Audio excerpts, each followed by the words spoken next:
Bonjour à toutes et à tous et bienvenue dans le Café Pressé qui passe en revue toute l'actualité footballistique de l'ensemble des médias étrangers. On commence par l'Allemagne avec le quotidien Bild qui explique que la Bundesliga frappe à nouveau et qu'elle est célébrée par le monde entier. Dans ses colonnes, le quotidien allemand revient en long et en large sur la reprise du championnat avec la 26e journée qui a alimenté une bonne partie du week-end les différents médias du vieux continent.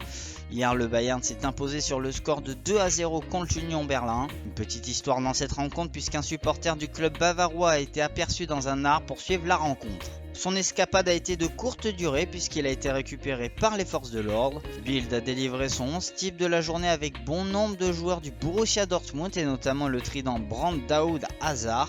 Il faut noter l'apparition d'un joueur français en la personne d'Alassane Plea qui avait ouvert la voie à Mönchengladbach. Une petite polémique durant ce week-end puisque Dedryck Boyata a réalisé un bisou au buteur Marco Grujic contre Hoffenheim alors que la consigne était de ne pas célébrer les buts collectivement. Le joueur du Hertha Berlin s'est notamment excusé sur les réseaux sociaux. Du côté du quotidien L'équipe, si Yannick Noah est à l'affiche avec une interview en double page, le quotidien sportif est revenu sur la situation des Girondins de Bordeaux en interrogeant Frédéric Longuepé, le PDG des Marinés Blancs.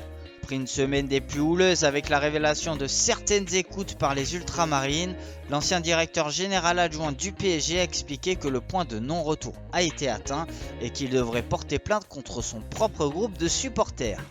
De l'autre côté des Alpes, il faudra encore patienter avant que les clubs de Serie A puissent reprendre l'entraînement collectif. Le nouveau protocole du gouvernement italien devrait être validé par le comité scientifique aujourd'hui par le biais d'un communiqué sur le site du ministère des Sports italien.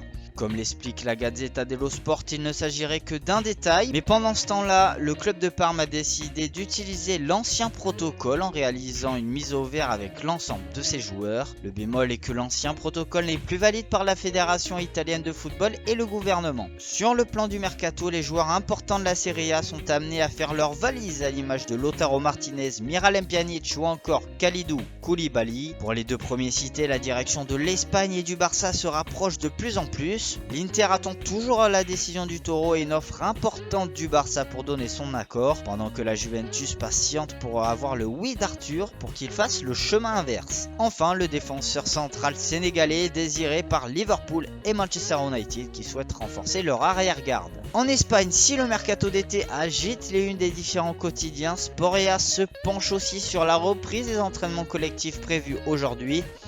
Au niveau des protocoles, on apprend que les clubs de Liga pourront s'entraîner avec un groupe de 10 joueurs afin de se rapprocher le plus possible de la reprise du championnat qui a été actée le 12 juin prochain. Dans cette reprise, les matchs pourraient se dérouler les lundis avec un horaire qui se situerait à 19h30. Le but de la Ligue de football espagnole est de réaliser 2 journées de championnat par semaine afin de clore la Liga le plus rapidement possible, ce qui permettrait aux clubs concernés de jouer les Coupes d'Europe au début du mois d'août. Enfin, pour terminer, nous faisons accrocher par l'Angleterre qui explique qu'il y a encore beaucoup de chemin à faire pour revenir sur les terrains d'entraînement, comme le précise le Daily Star. L'ensemble des clubs doivent voter aujourd'hui cette fameuse reprise pour espérer reprendre la Première Ligue le 19 juin prochain, afin d'être dans les clous du plan de l'UEFA qui est de renouer avec les joutes européennes et les terminer d'ici le 29 août prochain. Voilà, c'est tout pour ce Café Pressé du lundi 18 mai. On se retrouve pour un nouveau numéro dès demain matin.